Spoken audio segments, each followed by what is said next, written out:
আসসালামু আলাইকুম। সমগ্র আইনজীবী সবাইকে উল্লেখ করে বলছি,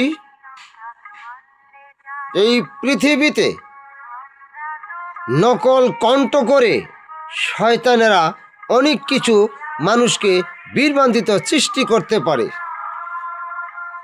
সেই জন্য বলছি যে মাননীয় প্রধানমন্ত্রী বঙ্গবন্ধুর শ্রেষ্ঠ কন্যা শেখ হাসিনা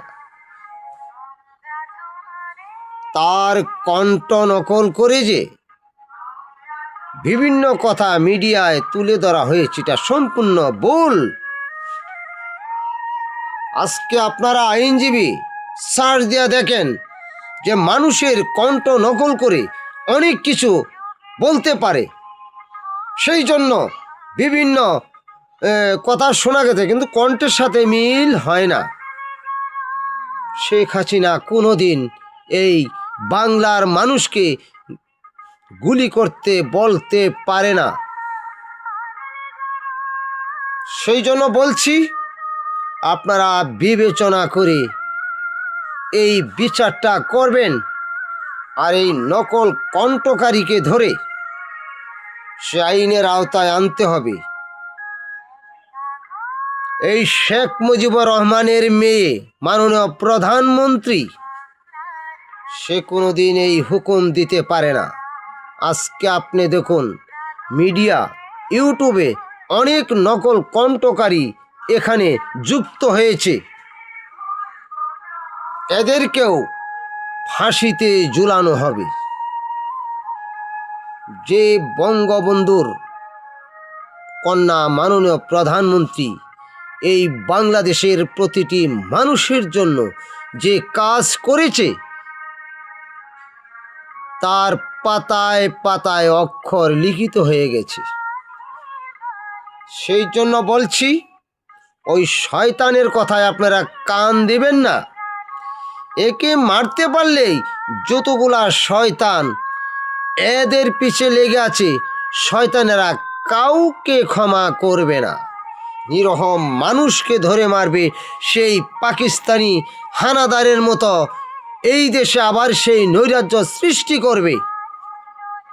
সেই জন্য বলছি যে মুক্তিযোদ্ধারা যে দেশকে কিভাবে রক্ত দিয়ে স্বাধীন করেছে, আর তাদের বিরোধিতা কে করেছে সব জানে, আওয়ামী লীগ জানে, সব নেতারাই জানেন। উল্লেখ করে আমার বলার জন্য কিছু নেই। সেই জন্য বলছি, যারা এই মাননীয় প্রধানমন্ত্রীকে ফাঁসি রায়ের জন্য যে লাফালাফি করতেছ, তোমাদের উপায় হবে কি? শয়তান এই পৃথিবীতে অনেক কিছু করতে পারে। সেই জন্য আইনজীবীকে উল্লেখ করে বলছি যে আপনারা ওই নকল কণ্ঠ শুনে বা অনেক কিছু বলতে পারে, যে যেটা বলে নাই সেটা বলাতে পারে, এই নকল কণ্ঠ এটা বিশ্বাস করা যাবে না। সেই জন্য এই বাংলাদেশ নীরবতা পালন করে চালাতে হলে আমাদের এই প্রধানমন্ত্রী শেখ হাসিনাই পারবে। আর যারা আসবে তারা শুধু মানুষের রক্ত চুষে খাবে, গরিবের হক চুষে খাবে। সেই জন্য বলছি, বিবেচনা করে এই বিচার রায় দিবেন। সেই বঙ্গবন্ধুর ডাকেই বাংলাদেশ স্বাধীন হয়েছে, নইলে এই বাংলাদেশের মানুষ আজ মাটির সাথে মিশে থাকত। সেই জন্য বলছি যে আপনারা দেখুন, শত শত পুলিশের উপর যে ইট পাটকেল মারে, তখন সে অস্ত্রধারী কি হুকুম দেওয়া লাগে? তাদের হুকুম দেওয়া লাগবে না। আপনি আইনজীবী, আপনার হাতে যদি অস্ত্র থাকে, যদি কেউ এসে দুইটা ইট দেয়া ঢেল মারে, তখন আপনি কি করবেন? সে অস্ত্র নিয়ে বসে থাকবেন না ইট পাটকেলের ঢেল খাবেন?